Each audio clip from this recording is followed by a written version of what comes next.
Ya, Assalamualaikum warahmatullahi wabarakatuh.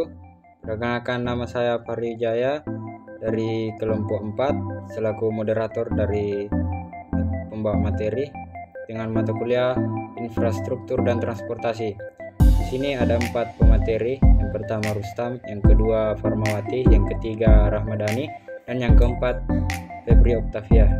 Selanjutnya saya persilakan kepada pemateri untuk membacakan materinya. Baik, Assalamualaikum warahmatullahi wabarakatuh. Perkenalkan, nama saya Rustam. Saya sebagai pemateri pertama akan menjelaskan tentang pengertian jaringan listrik. Yaitu jaringan listrik adalah sebuah jaringan terinterkoneksi yang berfungsi untuk mendistribusikan listrik dari pembangkit ke pengguna. Jaringan listrik terdiri dari atas pembangkit listrik yang berfungsi memproduksi energi listrik. Selanjutnya, pengertian jaringan telekomunikasi. Telekomunikasi adalah teknik pengiriman atau penyampaian informasi jarak jauh dari suatu tempat ke tempat lain. Informasi tersebut bisa berupa tulisan atau gambaran ataupun objek lainnya. Selanjutnya, pengertian jaringan energi. Jaringan energi adalah suatu sistem yang menghubungkan berbagai sumber energi, penyimpanan energi serta energi konsumen atau menjamin pasokan energi yang stabil, efisien, dan berkelanjutan. Jaringan energi ini dapat mencakup berbagai jenis energi seperti listrik, gas alam, dan energi panas. Tujuannya adalah untuk mendistribusikan energi ke berbagai tempat dan mengoptimalkan penggunaan energi secara luas. Baik, fungsi jaringan energi. Yang pertama, stabilitas pasokan energi. Jaringan energi dirancang untuk menjaga pasokan energi yang stabil dan andal. Yang kedua, pengaman energi. Jaringan energi dilengkapi dengan perangkat pengaman seperti pemutusan sirkuit dan sistem otomatis untuk melindungi dan kegagalan atau masalah teknis yang dapat mengganggu pasokan energi atau menyebabkan bahaya. Yang ketiga, efisien menggunakan energi. Jaringan energi dapat membantu mengoptimalkan penggunaan energi dengan mengatur pembangkitan dan distribusi energi berdasarkan permintaan aktual. Fungsi jaringan telekomunikasi. Yang pertama, komunikasi jarak jauh. Jaringan telekomunikasi memungkinkan komunikasi antar individu atau entitas yang berada pada jarak yang jauh, baik dalam kota, antar negara, atau bahkan lintas benua. Kedua, koneksi internet. Jaringan telekomunikasi menyediakan akses ke internet, memungkinkan pengguna untuk menjelajahi web, mengirim email, berkomunikasi melalui media sosial, dan menggunakan berbagai layanan online. Yang ketiga, jaringan telekomunikasi juga digunakan untuk komunikasi darurat, memungkinkan individu dan lembaga seperti layanan pemadam kebakaran, polisi, dan ambulans untuk merespon keadaan darurat dengan cepat.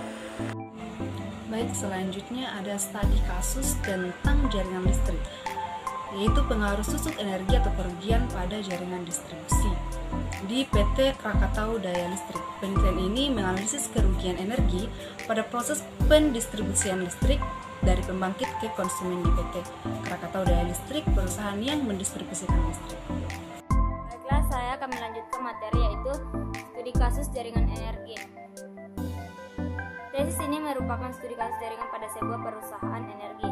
Perusahaan mempunyai sebuah kantor pusat dan beberapa kantor pendukung di Jakarta dan beberapa kantor di lapangan.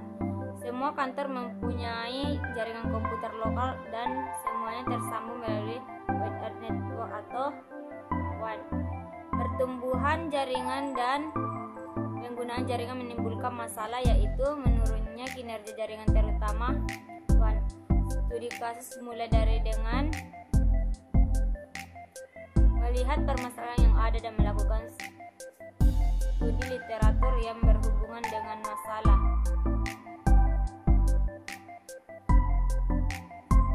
Tahap selanjutnya adalah menjalankan platform manajemen jaringan yang telah dimiliki oleh perusahaan, yaitu OpenView.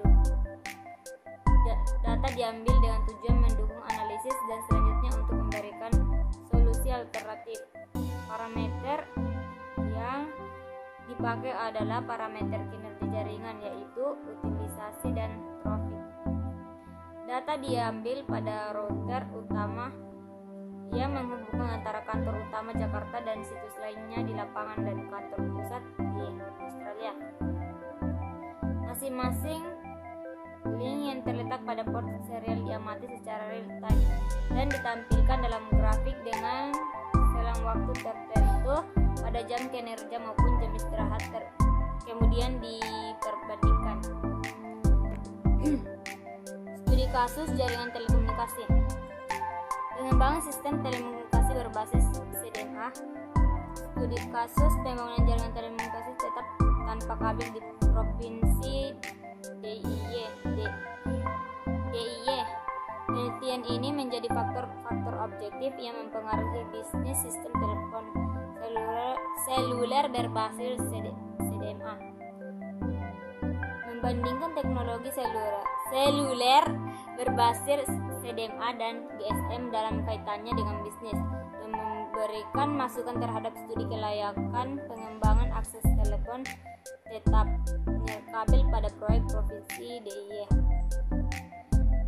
Kesimpulannya itu, jaringan listrik dan jaringan telekomunikasi mengajarkan kita betapa pentingnya infrastruktur yang kuat untuk menghubungkan dunia, dari jaringan listrik yang menyediakan energi hingga pemanfaatan sumber energi yang berkelanjutan, dan kemudian kemajuan telekomunikasi yang telah mengubah cara kita berkomunikasi.